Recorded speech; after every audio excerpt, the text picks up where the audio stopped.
ये कहानी है दो दोस्तों की जो कि एक छोटे से गांव में रहते थे। एक बार वो दोनों किसी काम से शहर गए और वापस अपने गांव लौट रहे थे।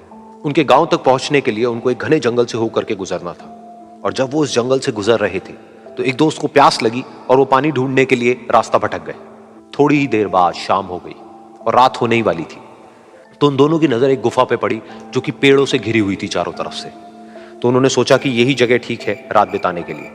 तो दोनों ने कुछ लकड़ियां इकट्ठी करी, उस गुफा के अंदर गए और आग जला करके वहां पे बैठ गए। रात का वक्त था, गुफा के अंदर आग जल रही थी, बाहर बिल्कुल अंधेरा था और कुछ जानवरों की आवाजें आ रही थी। तो उन दोनों में से जो एक दोस्त था वो अंदर ही अंदर डरने लगा, क्योंकि उसने भूत प्रेतों की बहुत कहानियां सुनी थी कि रात के वक्त जंगल में कुछ भयानक आत्माएं भटकती हैं और अगर उनको कोई ऐसा भटका हुआ आदमी मिल जाए तो उसको नहीं छोड़ती।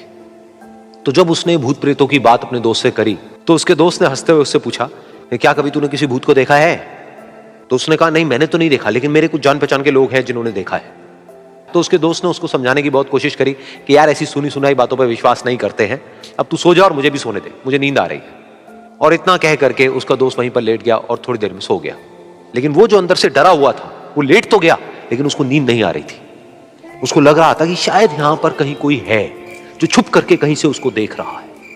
उस आग की वजह से कुछ परछाइयां बन रही थी वहां पर पत्थरों पर, तो उन परछाइयों को देख करके भी वो डर रहा था। फिर कुछ घंटे तक ऐसे ही चलता रहा। फिर उसके बाद में क्योंकि वो थका हुआ था तो उसको नींद आ गई। लेकिन नींद आने के कुछ देर बाद ही उसको एक सपना आया। सपने में उसको एक बहुत ही भयानक परछाई उसकी तरफ बढ़ती हुई नजर आई। अब जैसे जैसे वो अंदर से डरता चला जा रहा था, वो परछाई उसके और पास आती चली जा रही थी और बड़ी होती चली जा रही थी। और उस परछाई में एक हाथ उसको नजर आया जिसके बड़े बड़े नाखून थे, और वो हाथ उसकी तरफ बढ़ता चला गया और उसके गले तक पहुंचने ही वाला था कि तभी वो डर करके एकदम से उठा। फिर उसने अपने दोस्त की तरफ देखा जो कि सो रहा था, उसको पकड़ करके जोर से उठाया। फिर उसने अपने दोस्त को बताया कि उसके साथ में क्या हुआ। तो उसका दोस्त फिर हंसने लगा। फिर उसके दोस्त ने उसको कहा, अब अगर दोबारा से तुझे वो परछाई दिखे तो तू वही कहियो जो मैं तुझे कह रहा हूं कहने के लिए, फिर देखते हैं वो परछाई तेरा क्या करती है। तुझे अपने अंदर ही अंदर बोलना है, मैं तुझसे नहीं डरता, सामने आ। तो उसके दोस्त ने वैसा ही किया। थोड़ी देर बाद दोबारा से उसको सपने में वही परछाई नजर आई और वो परछाई धीरे धीरे उसकी तरफ बढ़ने लगी।